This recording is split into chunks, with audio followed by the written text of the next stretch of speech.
Chris, what is our first main topic today? Our first topic comes from Donovan. Read some really sad news today. Actress Annie Wersching, who did the voice of Tess in the Last of Us games, died. She was one of those actresses who just seemed to pop up everywhere in a lot of stuff me and my wife would watch, like 24, Picard, Vampire Diaries, and recently The Rookie. Never a major star, but somebody who always made the show she appeared in better. Rest in peace. What did you guys think of her work? I was so sad when I read this because you're right. She was one of those actresses that I would always just see pop up. She was never a household name. I would always see her pop up, and I loved seeing her pop up. And you're right. Most recently, there's a show I really like, the Nathan Fillion show, The Rookie. And she had a recurring role on that as basically that world's Hannibal Lecter. She played an infamous serial killer known as Rosalind Dyer. And she was this brilliant serial killer that even when she was in prison, she was orchestrating serial killings going up. She was cold and whatever. And I loved her. She was the Borg Queen. She was the Borg Queen. And of course, she was in Bosch. She was one of the characters. I loved Marvel's Runaways.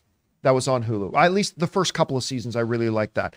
But she just, by the way, her very first acting appearance was much like our own Erin Cummings, was Star Trek Enterprise. Was her very first television role spot that she got. She appeared in a lot of stuff over the years.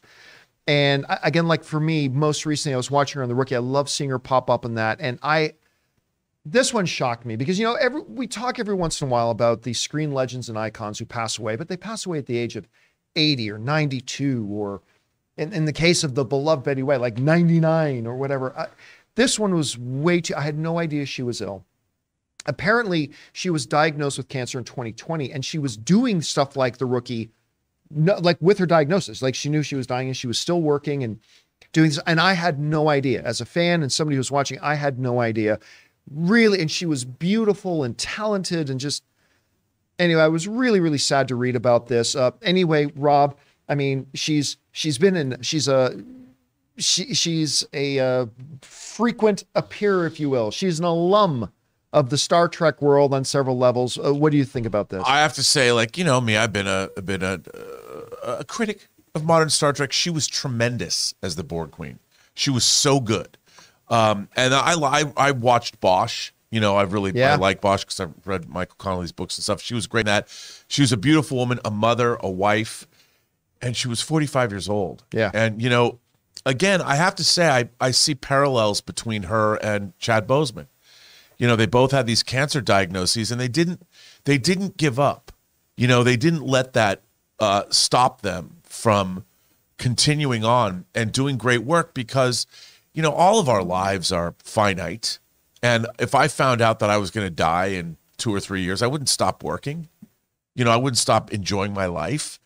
And she continued to give us great work, and she continued to earn for her family, and she continued to be a warrior, you know, and not stop. And I think that's a lesson we all need to take heart of. And you know, I'm very sad to hear that we won't be getting any more of her great work, but I think that she stands as a representative of how to lead a good life. One of our viewers, Mike, in the live chat, is saying her and Aaron could have played sisters. I didn't think about that. But you're absolutely right. They totally could. They totally could have played sisters.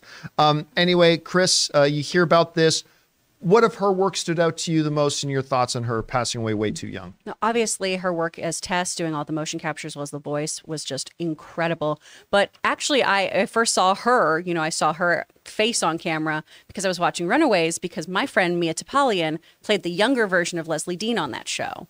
And so when we were working on her getting that role and everything too, we looked at photos and we watched the episodes and all this stuff. And, you know, she was a really, really tremendous actress. And I think this is the goal that every actor wants to have too, is to be just a working actor, you know, and she epitomized that. She did tremendous varied work. She was incredible as the Borg Queen. That was one of the only things that we could agree on about Picard. Yes. Was how good she was.